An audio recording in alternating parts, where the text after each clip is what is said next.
you have criticized sort of redistribution as a way to reduce inequality because it's very limited. But let's talk about what is currently in jargon known as pre-distribution. So impacting the market system so that the distribution of the outcomes are not so too extreme. How do you see that? And do you see that as a new line of thinking in a new consensus, or you think that this is a lost cause? No, I really believe that it's not entirely new because it existed before, but it is a new line of thinking. Let's try to put it like this. Let's suppose that we would really, taxation is very good and, subsidies for some activities or whatever for, government transfers are good. But it seems that in many rich countries, we have reached the limit of public acceptance. When tax rates become very high, when the overall tax stake becomes high, and when your doubts about the efficiency with which government uses that money become low, as it happened to me coming here by Uber, I had the same discussion with the Uber driver. And, he just doesn't believe in government. He says they are here to steal, and why am I paying every time toll road coming here? I said, because you're using the road. He said, no, the taxpayer should be paying, and they pay for this. I'm paying that for the politicians to steal the money. He says to me, do you know a single politician who is not rich? I said, well, hard to find, but maybe there is somebody. So what I think actually, if we have reached that point, then the alternative, which is pre-redistribution, means technically, I'm not saying it's easy to do, but I think means technically making more people having capital assets, which means that they would have a broader distribution of wealth and capital, having more people receive shares in the companies where they work, which also would be an introduction of wealth into lives of many people. And I'll give you a number for the US in a minute, which will surprise you. And it means also opening up educational system, getting education much more cheaply for the people who cannot afford and so on. So this is a pre-redistribution because you actually make endowments or assets more widely spread. When I said assets, it also means human capital.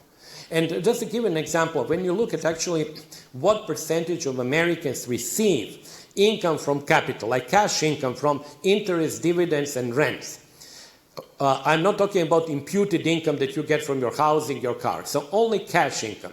What you find is that 60% receive zero or trivial amount. 60% are zero. Wait, yeah, excluding 401ks, right? No, including 401ks. Okay. Including because you receive it, you have, but sure. You're only a segment of the population. Yeah, that's a big chunk of the population that as a pension fund depends on that return. Yeah. And it makes a difference of 4 or 5 percentage points in the UK and Norway, and the US probably 3 or 4. But we are talking about majority. The mean, believe it or not, if you look at this is CPS, current population, CBS, current population census. The median income, cash income from financial assets is $22 per year per person. Wow. You buy, as I wrote about, you buy one in Manhattan, it gives you one glass of rosé or white wine. That's what the median is. Now, of course, when you move towards the richer, it's obviously much higher. But what I'm saying is that you really have a hockey stick distribution when it comes to capital. And if artificial intelligence means that the share of capital in total national GDP goes up, then the hockey stick would really hit you very hard because inequality would be higher. So we have time for one last quick question. You've in your forthcoming book, you write about a new concept called homoplutia. Am I pronouncing it correctly? Yes. So can you quickly explain why that is and why that has a potential moral tone to it that may also be dangerous? Homoplutia is by definition, I defined it by looking at all these numbers. And if you look at the following thing, you say, okay, let me take 10% of the richest Americans. How much, where do they get their income? Let's divide it labor and capital. What you find out that more and more in rich countries, it's not only the American phenomenon, but all rich countries, among these 10% who are the richest, they are also, 1/3 of them are among the richest workers in terms of high earnings, among the richest capitalists in terms of high capital income. And that's what I call homoplutia. And that is an interesting phenomenon because we all know in a classical capitalism you would have 10% richest guys, but they have lots of capital. They are not going to work.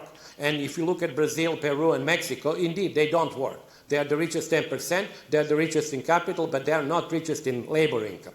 So that's a new concept, and why there is maybe a certain ethical and moral issue there is that these people do like actually to work, and we know from statistics that they work even more hours than other people, but they tend also to espouse what is called old-fashioned virtues, which include virtuous behavior, but also believe that others who have not been as successful have failed because of some moral or intellectual failure in them.